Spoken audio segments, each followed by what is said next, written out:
kad si došao u Romu, je li to što te dočekalo, je li te zadovoljilo? Jesi li bio u tom raspoloženju, napravio sam dobar potez ili si se možda pokajao ili To mi je najbolji bio potez cijele karijere, otići u Italiju. otići u Italiju? Da. U tom trenutku nisam ni znao gdje idem.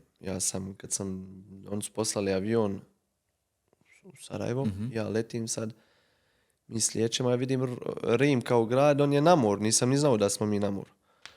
Slijećem u grad, to je bilo fenomenalno. Od klime, od hrane, od kluba, od navijača, od strast navijača tam. Nisam ništa znao o tom klubu. Kad sam došao, to je sve bilo, znači, top. Sve top. Ogroman pritisak. U Roma imaš pritisak kao da igraš u Real Madridu. U tom gradu samo. Tenzija, velika očekivanja. Oni žive za taj klub, za njih je to nešto specijalno. Tu kad ide sve kako treba, naravno da si kralj tamo, ali kad ne ide, imaš isto ogroman